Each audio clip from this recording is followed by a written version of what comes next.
हल्का बादली से निर्दलीय प्रत्याशी जीते ठेकेदार को अपार जन समर्थन लगातार मिल रहा है। जीते ठेकेदार का कोलोई गांव, मुनीमपुर, सोहरा और अन्य दर्जनों गांवों में भव्य स्वागत किया गया और उन्हें आश्वस्त किया गया ग्रामीणों की ओर से कि उन्हें भारी मतों से विजयी बनाया जाएगा। वहीं जीते ठेकेदार ने स्पष्ट तौर पर कहा कि उन्हें भाषण देना नहीं आता, उन्हें काम करवाना आता है और विकास कार्य करवाने के लिए वे तत्पर हैं।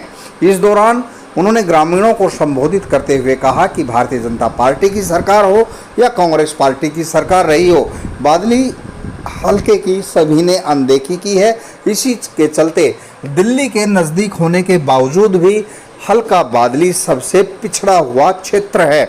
उन्होंने कहा कि यदि वे विधायक बनते हैं तो बच्चों के लिए रोजगार की व्यवस्था की जाएगी।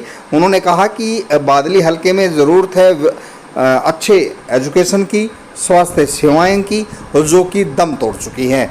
उन्होंने बुजुर्ग महिलाओं का भी आशीर्वाद लिया। वहीं युवाओं को उन्होंने संदेश दिया कि वे नशे से दूर रहे और अपने रोजगार के अवसर प्राप्त करने के लिए वे अच्छा पढ़ें, अच्छा कार्य करें। इस दौरान गांव मुनीमपुर में पहुंचने पर जीते ठेकेदार का भव्य स्वागत युवाओं की ओर से किया गया। उनका फूलों की माला व नोटों की माला पहनाकर भव्य स्वागत किया गया। वहीं जीते ठेकेदार ने आश्वस्त किया कि यदि वे विधायक बनते हैं तो बादली के 102 गांव में कोई भी कोर कसर विकास कार्यों को करवाने के लिए नहीं छोड़ेंगे। उन्होंने स्पष्ट कहा कि वे कम बोलते हैं, कम भाषण जानते हैं, लेकिन विकास करवाना उन्हें बखूबी आता है और विकास करवाने के लिए कोई भी कोताही नहीं बरतेंगे।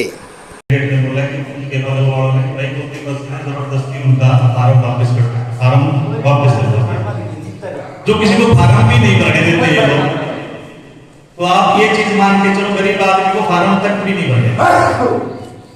तो अगर ये बढ़ गए तो कल को आप लोग हमारे साथ ये करेंगे। इस बात का भी आप लोगों को ध्यान रखना है। बस और ज्यादा ना बोलते हुए पूरे मुनीमपुर गांव में मेरी तरफ से वोट अपील करने के लिए जाना पड़ता है हर गांव में अजीत भाई साहब को। तो उसी उपलक्ष्य में आज हम लोग अजीत भाई जो है ना वोट की अपील करने के लिए मुनीमपुर गाँव में आए थे।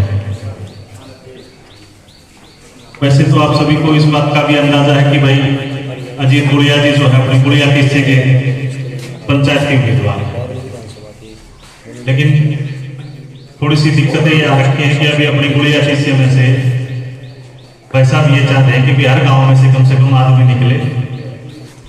अजीत गुड़िया जी का चुनाव ना मानकर, आप लोग इसे अपना चुनाव मानकर भाई साहब ने सिर्फ गाँव में वोट से मदद नहीं करनी थी, और भी जो अपना क्षेत्र है वहां जाकर भाई साहब के लिए वोट की अपील करनी है आप लोग।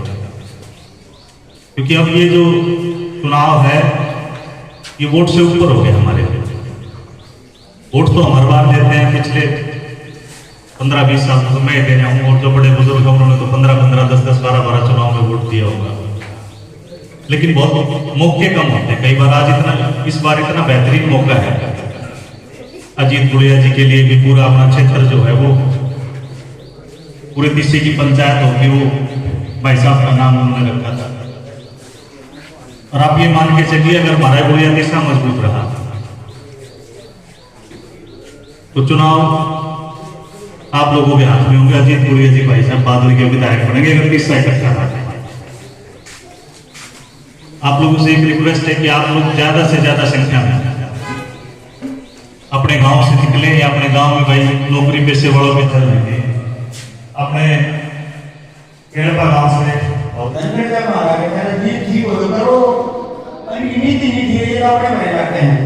किसी आदमी का अपने कुल संपत्ति तो 3 करोड़ की और घर 50 करोड़ का बना, ऐसा सुना है सारे पट्टे ऐसा हो सकता है भाई साहब? तो इन नजर आपके सारे श्रीपति अपनी को जम डालते हैं। अगर मैं भगवान आप लोगों ने और भगवान मंदिर में गए आप आशीर्वाद सफल हुआ तो आप कोई भी पैसे का हिसाब रात को होगे। एक भाई भी आटे की बोली सारा मेरा भाई साहब होगा, एक भाई भी का बताइए भाई कितने पीछे है गड़गड़ करते 1 सेकंड में बता दूं। मैं 1 सेकंड में काट के पूरी लिख देता हूं। अर्थात 1 रुपये का मेरे पड़ताओ अपने को देना नाम करावा पेपर जोटा मारो सारे जीते बैठे हो जीत गया जब देख लो काम करके ये तो आपको पीछा कमा मैं आप आपका भाई गुरुग्राम छोड़कर आपके गांव में आ गया और आपकी सेवा करेगा। बहुत बहुत धन्यवाद। लगातार दौरा कर रहे हैं, जन समर्थन आपको भारी मात्रा में मिल रहा है, क्या कुछ कहना है सर? ये जन समर्थन को नहीं, मेरा परिवार से, मेरा कुटुंब है। जन समर्थन तो परे लेकर आऊंगा, ये तो कुटुंब है, तो कुटुंब इकट्ठा है। इनमें क्या करूँगा? एक राजनीतिक हलचल हुई है आज, पता है कोई क्या कुछ? हलचल नहीं, मैंने तो सुनने में आया है कि भाई एक गरीब आदमी में पर्चा भी धक्के तक ठुआ है। मैंने सुनने में आया, अभी पक्का नहीं। एक बार आ जाने दो, फिर बताएंगे आपको खोल के किसने ठुआया और क्यों ठुआया। तो जीत के प्रति जीते पूरी तरह से आश्वस्त है। 100% जीतेंगे और आप ये जो भाई कहेंगे वहाँ जाएंगे और लोगों की सेवा करेंगे निस्वार्थ। जीते साफ तौर पर कहते हैं कि भाषण देना नहीं आता, काम करना आता है। अब एक बात बताओ, भाषण अभी एक आदमी झूठ तो बोलता है जीवन में, बिना काम की झूठ बोल रहा है। अरे जब अनपढ़ लिख दे भाई अनपढ़ हूँ मैं, तब भी उसका परिचय में वही बात रहनी है। बार बार मुकदमा दर्ज हो रहा है कि वो 10वीं बताओ कि हम 12वीं बताओ, उससे कोई फायदा हो रहा है ना, तो झूठ बोल रहे। तो बिना काम झूठ बोल रहे, तो किसी लोगों की सेवा करे। हल्के के युवाओं के लिए क्या संदेश है? युवाओं के लिए उचित रोजगार मुहैया कराएंगे। हमारे यहाँ इतनी इंडस्ट्रीज लग रही है, हजारों यूनिट तो अभी रिलायंस में यहाँ लगी है। सबसे रिक्वेस्ट करेंगे हमारे बच्चों को नौकरी दे, हमारे ये फ्री रह रही है और इन्हीं के लिए रिक्वेस्ट करेंगे और लगाएंगे, हाथ जोड़ के उनसे कहेंगे हमारे बच्चों को रोजगार। 1000 यूनिट तो अभी रिलायंस की यहाँ लग रही है, हमारा तो एक आधा ही बच्चा लग ही नहीं रहा, क्योंकि प्रेत लगवाओ लोग फोन कर करके हमारे बच्चों को लगने नहीं दे रहे सर। और बिहार यूपी पता नहीं कहाँ से आप लोग मैं चिंता ना करो, एक बार ठीक है। मेरा काम से शिक्षा के क्षेत्र में भी आप पूरा, अभी भी हम हर एक स्कूल में जाते हैं, गांव के आस के पड़ोस के।